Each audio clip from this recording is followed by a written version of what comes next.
Hi guys, it's Calvin again. I made a list. Yeah, I just wanted to say thank you to all the guys who reached out and said hello and made me welcome and all that. I can't remember all your names. I'm bad with that, but I'll get there. Um, oh yeah,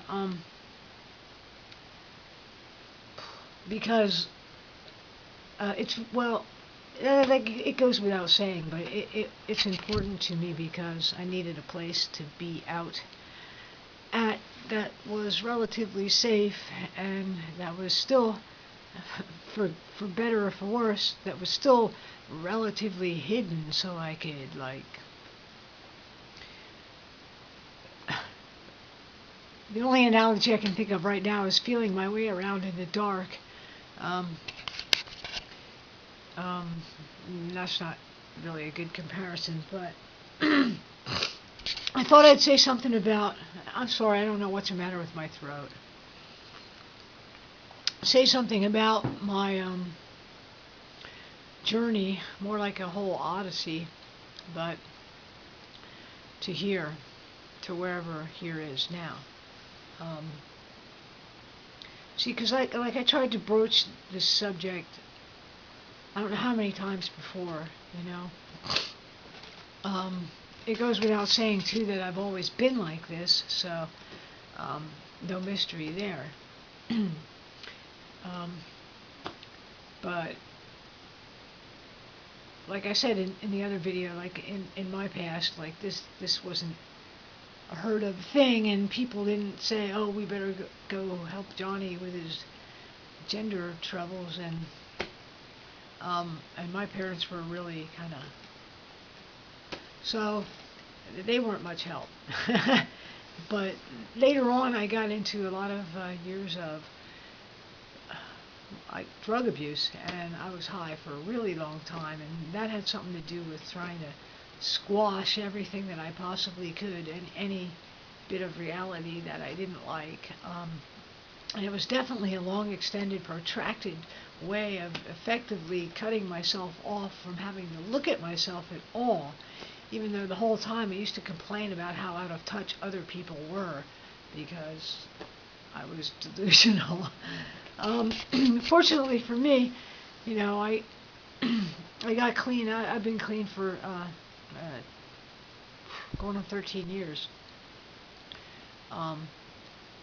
But you know, after that, the fog clears and you start to wake up, and then everything that I hadn't dealt with came back at me. Now, and this whole thing was one of those things. But for whatever reasons, I've never been able to look myself squarely in the eye, or anybody else, for that matter. Myself first, though. To even think about this, because it just twists my guts up every time I think about it. So this is really like a huge step here, you know, and I at times feel like retreating and blending back into the woodwork, but I don't think that's really in my best interest, so I don't really have any plan to do that. What else is on my list? So, so yeah, so like, you know, so like I went to, I don't know, you know, I always thought I could find a way, but you know, I went to different places. There's a place in Baltimore where they deal with these kinds of things, and I went down there because I was looking for answers, you know, and I wanted somebody else to tell me, because I didn't want to, you know, well, because I don't want to have this problem, basically. So I thought maybe it would be good to go ask the experts, because I was just too, you know, paralyzed and spun up in it all to see anything objectively. So anyway, I went down there and got psychologically tested and poked and prodded and grilled and turned over and flipped and grilled on the other side, and in the end all I got was sort of like inconsequential answers as far as I was concerned. I didn't tell them everything I probably could have because I didn't want to taint what they were seeing by painting by going down there and painting my picture. Um, anyway, I just found out that nobody else could tell you who you are, and then there's a place in Philly, and I went down there, and I was gonna do it, man. I was gonna do it.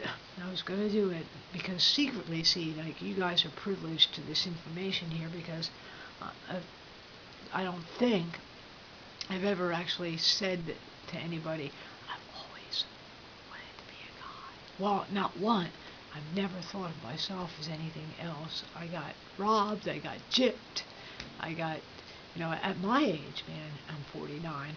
You feel like you got, gypped out of a whole life, man, and whole, scenarios and sets of relationships and, normal progressions of people's lives and stuff that I haven't been able to participate in.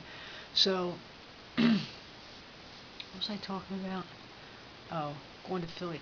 Yeah, so, that's one of the things that drove me, to do those things because, I the inability to let other people in, because, people, the fear of people thinking that you're betraying or getting one over on them somehow, that you're deceiving or, not having any peer in any sector. It's better to just stay home. So that's what I do. I absolve myself in tasks. I absolve myself in tons of artwork and reading and late night thinking. And yes, I love to talk, so I'll probably never shut up now. And the lack of intimacy in like all respects, because and the inability to feel like part of the human race anymore, because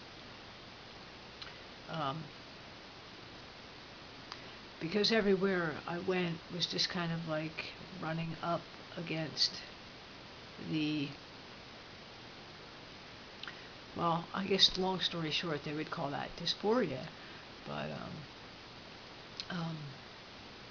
so I decided I need to do something about it, because like I definitely don't want to like go out the way I came in, and I definitely don't need to spend any more time like, going, oh my God, trapped in